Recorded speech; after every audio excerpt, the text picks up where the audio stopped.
তো ভোর ৪টের সময় দুজন মিলে উঠে বেরিয়ে পড়েছিলাম বরের নতুন সাইটে। এর আগেও আমি একদিন গিয়েছিলাম ভোরবেলা, খুব মজা পেয়েছিলাম, কিন্তু তখন হালকা হালকা ঠান্ডা ছিল।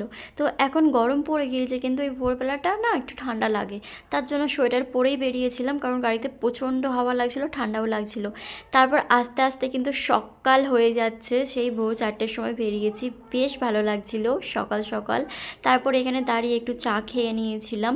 আমি খাইনি, ওই খাচ্ছিল, কারণ আগের দিনকে আমি চা খেয়েছিলাম, আমার না একটু অ্যাসিডিটি হয়ে গিয়েছিলো, কারণ আমার চাটা একদম আমার পছন্দ না, আমি খাই না বলতে পারো। তারপর তো এইদিকে একটা মন্দির ছিল, খুব ভালো লাগছিলো এখানটা।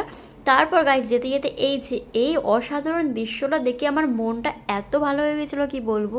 এই যে সূর্যোদয়টা, মানে ধরতে গেলে দেখাই হয় না, কারণ অনেক বেলায় ঘুম থেকে ওঠা হয়, আর সেভাবে তো দেখা হয় না, সূর্য ওঠে এইটুকুই, কীভাবে যে সূর্যটা উঠছে সেটাই মানে কি দেখা হয় না, ভিডিওর মাধ্যমে হয়তো দেখেছি, কিন্তু এইভাবে নিজের চোখে দেখা আর এই ফোনে দেখা অনেকটাই তফাৎ। তো আস্তে আস্তে পুরো সূর্যোদয়টা আমি দেখেছি, আমার এত ভালো লেগেছে। এর আগেও যেদিন যাচ্ছিলাম সেদিনকেও দেখেছিলাম, কিন্তু সেদিনকে আমি ভিডিও ক্যাপচার করতে পারিনি, তবে আজকে আমার ভীষণ ভালো লেগেছে। এই যে আলোর প্রকাশটা পড়ছে, মানে কী যে ভালো লাগছে আমি বলে বোঝাতে পারবো না। তারপরে এদিকে একটু মানে গঙ্গা পড়ছে, গঙ্গা বলতে ভাগীরথী নদীটা। তো এইখানকার এই নদীটাই পড়ে অনেকটা দূর। আমরা বেরিয়েছি ভোর ৪টের সময়। আর হ্যাঁ, তোমাদের তো বলাই হয়নি আমরা কোথায় যাচ্ছি। আমরা পুনে থেকে যাচ্ছি ঔরঙ্গাবাদ। কতখানি রাস্তা সেটা তোমরা আন্দাজ করলেই বুঝতে পারবে, ৬-৭ ঘন্টার রাস্তা যেতে, প্রায় আবার আসতে ওখানে কিছু ঘন্টা থেকে, কারণ ওখানে আমাদের এখন নতুন সাইট নিয়েছে, এখানেও দুটো সাইট চলছে পুনাতে। তো এখন যেহেতু ওখানেও সাইট চলছে, ও রোজেরই যাওয়া আসা করে, কারণ আমাকে একা রাখে না বাড়িতে, আবার রাত্রিরে যত রাতই হোক বাড়ি ফিরে পড়ে, কখনো ১২টা কখনো ১টা। তো আমি এটা নিয়ে দুবার যাচ্ছি, আমাকে আরও গরমের জন্য নিয়ে যেতে চায় না, তো আজকে ও একা যাচ্ছিলো বলে, না হলে ওর বন্ধুর সাথেও যায়, একাও যায়। তো আজকে ওর মানে খুব একটা কাজ ছিল না, আজকে পেমেন্টের দিন ছিল বলে, পেমেন্ট করতে যাচ্ছিলো বলে বললো চলো তাহলে বেলাবেলি চলে আসবো, তাহলে তুমি চলো সঙ্গে। তা যাচ্ছিলাম, তো এই গঙ্গার কাছটাই দাঁড়ালাম, দাঁড়িয়ে বেশ ভালো লাগছিলো, দুজনে একটু সেলফি টেলফি নিচ্ছিলাম। আর সেই সকাল থেকে গাড়ি চালাচ্ছে, মুখটুকু মানে শুকিয়ে গিয়েছে, আর ও প্রত্যেক দিন যায়, ওর একটা অভ্যাস রয়েছে। আমি এর আগের দিন গিয়ে বুঝেছিলাম গাইজ, মানে কি উঠে দাঁড়াতে পারছিলাম না, কোমরটা এত যন্ত্রণা করছিল। তবে আমি আবার চাইছি যে আজকেও যাই, একটু প্র্যাকটিস তো হবে তাই না। আর এই দেখো পানকৌড়ি কী সুন্দর ডুব দিয়ে মাছ ধরছে, আর বিশাল বড় ওই নদীটা। তো বিকেলের দিকে এখানে প্রচুর দোকান বসে, মাছ নিয়ে সবজি নিয়ে, মানে টাটকা টাটকা সবজি নিয়ে বিকেলের দিকে বসে। তো যাওয়ার সময় আমরা অনেক মানে দেখেছি, তখন আমি ভিডিওটা নিইনি। আর এই দেখো এখন কিন্তু সূর্য পুরোপুরি উঠে গিয়েছে, বেশ ভালো লাগছিলো সকালবেলাটা না। সত্যি কথা বলতে এই যে প্রাকৃতিক একটা হাওয়া, আর নদীর হাওয়া, তারপরে একটা মানে আলাদাই শান্তি সকালবেলাটা। সকালে যদি একটু মুড ফ্রেশ করার জন্য এইভাবে বেরোনো হয় মাঝে মধ্যেই ভালো লাগে। আমরা কিন্তু প্রায় দিনই দুজন মিলে বেরোই, এমনিতেও ও ঘরে যখন থাকে তখন একটু আধটু বেরিয়ে পড়ি, সকালের দিকে একটু চা খেতে যাই, প্লাস একটু ঘুরে আসি রোডের দিকে, ফুল টুল কিনে নিয়ে আসি পুজো করার জন্য, বেশ কিন্তু ভালোই লাগে। তো আমার মতন এরকম কে কে এরকম বাইক রাইড করতে মানে বাইক চড়তে ভালোবাসো, ঘুরতে ভালোবাসো বলো তো? আমি তো ভীষণ ভীষণ করে ভালোবাসি। আমি তো প্রত্যেক দিন বেরোতে পারলে আর কিছু যায় না গাইজ, প্রত্যেক দিন যদি ঘুরতে পাই। তো দেখো তার পাশাপাশি কিন্তু সংসারেরও কাজ আছে, সব কিছুই করি, শুধু যে ঘুরি তা নয়, সংসারের সমস্ত কাজ করি। আমার কাজ করতে খুব ভালো লাগে, বিশেষ করে আমার রান্না করতে খুব ভালো লাগে, আর নিজের হাতে সব কিছু গুছিয়ে গেছি কাজ করতে ভীষণ ভালো লাগে। আর মাঝখানে কিন্তু কিছু ক্লিপ নিইনি, কারণ সাইডে গিয়েছিলাম, গিয়ে ঘুমিয়ে নিয়েছিলাম ১-২ ঘন্টা, ওর কাজ সারা হয়ে যাওয়ার পরে আবার ২:৩০টার দিকে আমরা বেরিয়ে পড়েছিলাম বাড়ির উদ্দেশ্যে। তো এখানে যাওয়ার পথে অনেকগুলো হোটেল দেখেছি খাওয়ার জন্য, একটু খাবো বলে কিছু, কিন্তু সেখানে ঠিক সেইভাবে খাবার পাচ্ছিলাম না। তারপরে এখানে আখের রস খাওয়ার জন্য দাঁড়ালাম, আর এই জায়গাটায় দাঁড়িয়ে ভীষণ শান্তি লাগছিল। এই যে এই দাদুর দোকানটায়, মানে এই যে জলটা উঠছে নামছে, আখগুলো ভেজানো রয়েছে কুয়োর মধ্যে, একটা মানে কি সেই আলাদাই গ্রাম্য ফিল, একটা ভীষণ ভালো লাগছিলো। আর এখানটা না মানে ও কীরকম মানে কিছু করা রয়েছিল, মানে ওই যে জলগুলো পুরো গায়ে ঝিরঝির করছে, মানে এখানে বসেছিলাম সেখানেও কিন্তু মানে ঝিরঝির করে জলটা পড়ছিলো, আর এত ঠান্ডা মনে হচ্ছিলো, মানে ফ্রিজের মধ্যে বসে আছি এমন মনে হচ্ছিলো। এখানটা এত ভালো লাগছিলো কি বলবো, আমার তো ঘুম ধরে গিয়েছিলো রীতিমতো এই জায়গাটায়। মানে বাইরে এত পরিমাণে রোদ, তো বেরোনোই যায় না। আর তার পাশাপাশি এই যে এই জিনিসটা আমি না এর আগে কোনো দিন দেখিনি, এইভাবে গরুতে দিয়ে মানে কি আখের রসটা বের করানো।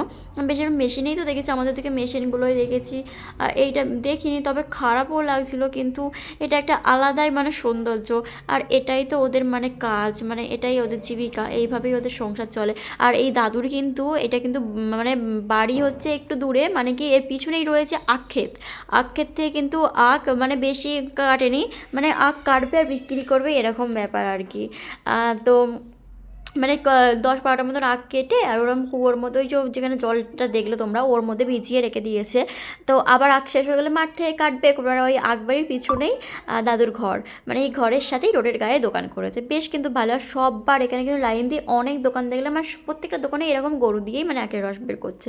তো আমার মনে হয়েছিল এই দাদুর দোকানে, মানে এই জায়গাটায় দাঁড়িয়ে বেশ শান্তি পেলাম। এখানে বেশ জলের আলাদাই মানে জলটা রয়েছে না, ঠান্ডা ঠান্ডা হাওয়া বেশ ভালো। আর দাদু কিন্তু ভিডিও করছি দেখে ভীষণ খুশি হয়ে গেছে, আমাকে বলছে যে তুমি তো আগে বলবে ভিডিও করো, তাহলে আমি আরেকটু ভালো করে করতাম, ভালো করে ভিডিওটা হতো আর কি, এরমভাবে বলছিল, মারাঠিতে বলছিল, আমি ঠিক বুঝতে পারছিলাম না। তাই আবার বরকে জিজ্ঞেস করলাম, ও বললো তোমাকে এটাই বলছিল। তারপরে এখানে দাদু একটা মজা করে নিয়েছে আমার সাথে, ওই ক্লিপটা নিতে পারিনি। মানে আখের রসটা যখন দিচ্ছিল বরকে, মানে প্রথমে দিয়েছে গ্লাসটা, আর বর মানে দাদুর হাত থেকে নিয়ে আমাকে দিচ্ছিল, বললো না তুমি কেন দেবে, আমিই দেবো। তো যাই হোক, খুব মজা লেগেছিলো ওই জায়গাটায়, আমি মানে আমার আর কি। তো আখের রসটা গাইস এত পরিমাণে মিষ্টি, তোমরা এদিকে আখের রসে না, আমাদের দিকে যেমন শ্যাকারিং দেয় বা চিনি টিনি যাই হোক কিছু দেয়, আখের রস খেলে তো মনেই হয় না। আর এইদিকে দেখো আমার গোপ হয়ে গিয়েছে, মানে আখের রস তো খাচ্ছি বলে মনে হয় না আমাদের ওখানে, মানে এত পাতলা। আর এখানে মানে কি আখের রসটা পুরো তোমার ন্যাচারালভাবে যেভাবে তৈরি করে, আর এত মিষ্টি। আর এখানের আখগুলো বিশাল মোটা মোটা হয়, বাঁশের মতো মোটা মোটা হয়। এর আগেও কিন্তু আমি আখ ক্ষেত থেকে আখ তুলে খেয়েছি ভীষণ। আর এখানে প্রচুর পরিমাণে আখ চাষ করা হয়। তারপরে এখানে তো যাওয়ার পথে যাই হোক একটা হোটেল পাওয়া গিয়েছিলো, এখানে সব রকমই ভেজ ননভেজ দুটোই ছিল। তবে আমরা ভেজটাই নিয়েছি, কারণ এই হোটেলে আমার না ননভেজ খেতে একদমই ভালো লাগে না, বিশেষ করে এখন তো ভিডিওতে যা সব দেখছি আর কি। তো এখানে মানে নিয়েছিলাম পনির, আর আমরা রুটি দিতে বলেছিলাম, তো এখানে তান্দুরি রুটি দিয়ে ফেলেছে, কিছু করার নেই। তো এখন এটাই খেয়ে নিচ্ছিলাম, আর সাথে দিয়েছিলাম জিরা রাইস। আর তারপরে খাওয়া দাওয়া করে দেখি ওই রেস্টুরেন্টের সামনে এই টমেটো গাছটা থেকে কি বলবো, আমার তো কি ভালো লাগছিলো, কি সুন্দর অযত্নেও গড়ে উঠেছে, কত সুন্দর টমেটোগুলো, মনে হচ্ছিলো তুলে নিয়ে যাই, কিন্তু ওখানটা নোংরা থুতু টুতু ফেলেছিলো বলে তাই, না হলে কিন্তু আমি তুলে নিতাম। যাই হোক, তারপর এই যে এইখানটা আমার এত ভালো লাগে, আমরা যখনই মানে এখান দিয়ে গেছি হয় রাত্রি, আর না হলে হচ্ছে ভোরবেলা, তখন তো সেইভাবে ভিডিও নেওয়া যায় না, কারণ পাহাড়টার কাছ দিয়ে যখন যাই অন্ধকার অন্ধকার থাকে, তো ভীষণ ভালো লাগে। আর আমার তো পাহাড়, মানে আমি পাহাড় প্রেমী বলতে পারো, এখন তো পাহাড়েই বাস করছি। আগে কখনো ভাবিনি যে আমি এইভাবে মানে বাইরে গিয়ে থাকবো, বাইরে গিয়ে পাহাড়ের ওপর, মানে ধরতে গেলে তো আমাদের সিঁড়িটা পাহাড়ের ওপরেই, একদিক থেকে উঁচু নিচু উঁচু নিচু, বেশ ভালো লাগে কিন্তু। আর আমার মতো পাহাড় প্রেমী, পাহাড় ভালোবাসো এমন কেউ থাকলে অবশ্যই কমেন্ট করে যেও যে কিনা আমার ভিডিওটা দেখছো। যাই হোক, তো ভিডিওটা আমি অনেকটা দূর থেকে মানে শুরু করে দিয়েছিলাম, তো বর বলছিল এত দূর থেকে নিচ্ছ কেন, সামনে গেলে ভিডিওটা নেবে আরও ভালো লাগবে। তো যাই হোক, ভীষণ ভালো লাগছিলো, ভীষণ। আর এই যে সূর্য অস্ত যাচ্ছে, সূর্য মানে ওঠা দেখলাম, এখন অস্ত যাওয়াও দেখছি, দারুণ। আর এখন কটা বাজে বলো তো, এখন কিন্তু প্রায় 7টা 7:30 বাজে, এখনও কিন্তু সন্ধে হয়নি এখানে, কারণ এখানে 7:30টার দিকে সন্ধে হয়। তো আমাদের ওয়েস্ট বেঙ্গলে তো 6টার দিকে সন্ধে হয়ে যায়, যখন ফোন করি তখন বলে সন্ধে টন্ধে দিচ্ছি মায়েরা, কিন্তু আমার তখনও সন্ধে হয় না। তো এই দেখো পাহাড়ের সামনে কিন্তু চলে এসেছি, বেশ ভালো লাগছে, মনে হচ্ছিল যে পাহাড়ে উঠে পড়ি, কিন্তু পাহাড়টা বিশাল বড়। আর কিন্তু সত্যি কথা বলতে গরমকালে পাহাড়টা অতটা ভালো লাগে না, কারণ কি বলো তো, গাছগুলো তো মরে যায় না, পুরো ঝিমিয়ে যায়। আর কত রোদ বলো তো, পুরো খাঁ খাঁ করছে, এত পরিমাণে এখানে গরম। এই যে বাইকে আছি বলে তাই একটু হাওয়াটা পাচ্ছে, মানে এক মুহূর্ত দাঁড়ানোর মতো নয়, এক মুহূর্ত নয়। তো যাই হোক, দেখো সামনাসামনি কিন্তু চলে এসেছি, এখন কিন্তু অনেকটাই স্লো গাড়ি চালাতে হবে, কারণ এটা পাহাড়ি রাস্তা গাইস, অনেকটা টার্নিং পয়েন্ট রয়েছে, একবার যদি মানে এদিক ওদিক হয়ে যায় বলার মতন নয়। তো আমার খুব ভয় লাগে যখন আমার বর একাই রাস্তাগুলো দিয়ে যাওয়া আসা করে, আমি তো সারা দিনটা মানে কি মানে ঠাকুরকে বলি যে ওই জন্য সাবধানে যাওয়া আসা করে, আমার ভীষণ ভয় লাগে। বাইক চড়তেও ভালোবাসি কিন্তু ভয়ও পাই। তো দেখো সামনাসামনি কিন্তু এসে গেছি, কি দারুণ লাগছে তাই না, ভীষণ ভীষণ ভালো লাগছে। তো আর কি বলবো বলো, ভিডিওটা এইখানেই শেষ করছি। শুধু রাস্তারই ভিডিওগুলো তোমাদেরকে দেখালাম, কারণ আর কিছু দেখানোর ছিল না। টাটা, আবার অন্যদিন দেখা হবে।